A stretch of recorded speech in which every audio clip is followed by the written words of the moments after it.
Hi again, John Wesley Bready. The reform of the penal code. This is page 251 of This Freedom Whence. If in the struggle for prison reform the evangelicals took the lead and the humanitarian rationalists fell into line, in the protracted campaign to reform the penal code it was the humanitarian rationalists who led, while the evangelicals rendered stalwart support. But here again, the French Revolution was the stumbling block. Prior to that prolonged Holocaust, humanitarian reform in England was gaining headway on many fronts. Indeed, thousands of high-minded Englishmen, like Wordsworth the poet, greeted the dawn of the Revolution with exuberant joy. But after the bloodbath, the Reign of Terror turned from it with loathing. This revulsion obsessed Pitt, that is, the then Prime Minister William Pitt. It incited Wilberforce, in utter sincerity, to agitate for the miserable combination laws, that is, 1799 and 1800, fearing that trade combines would degenerate into secret revolutionary societies. It was the immediate cause of making more fearful an already ferocious criminal code.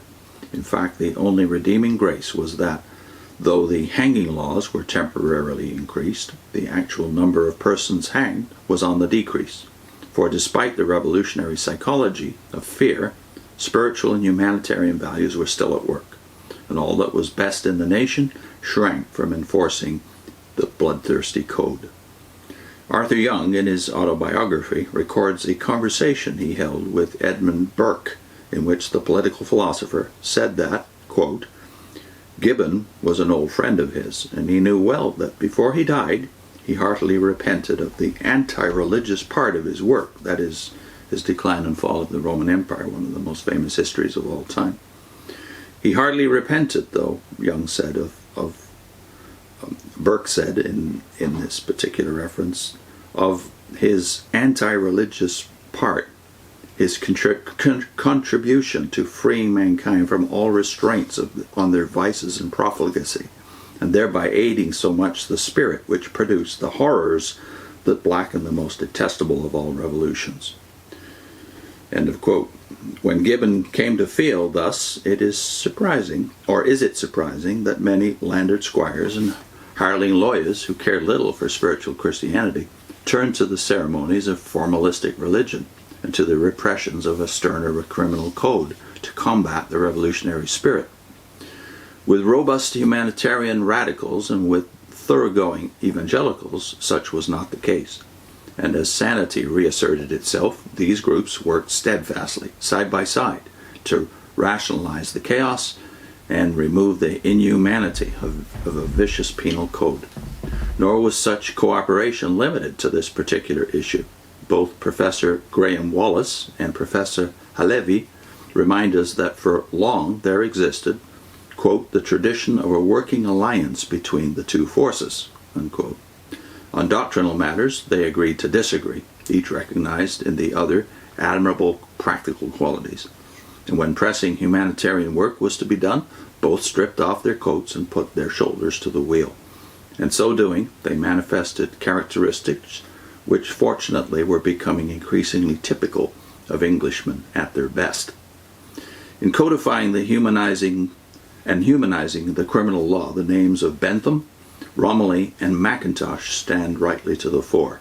All were great lawyers, and what does not always follow, great hearts.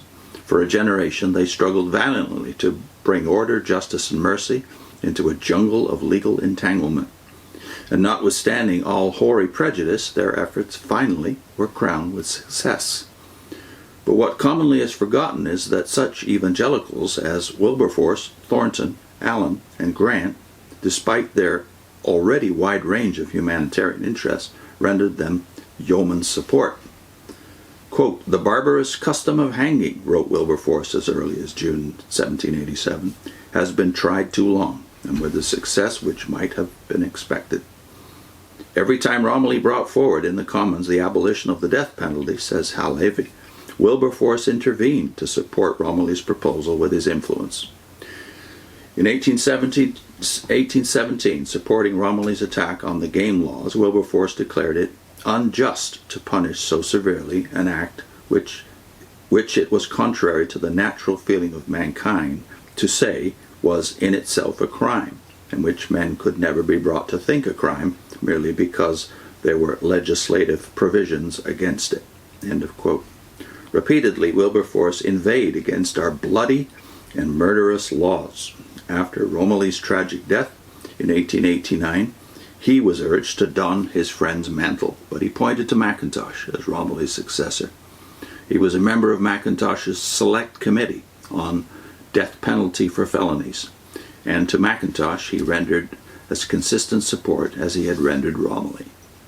In view of the incessant attempts to paint Wilberforce as a hopeless reactionary in home affairs, such facts should not be overlooked. He was representative of the evangelical revival in general, and of the Clapham sect in particular.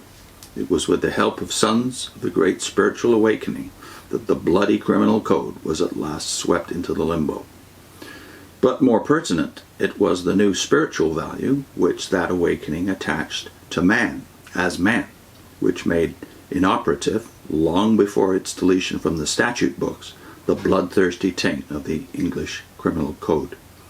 Nor was this truth hidden from the great radical reformers.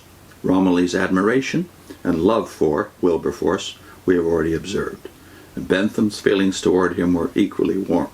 But Bentham's admiration for the revival in general is little known.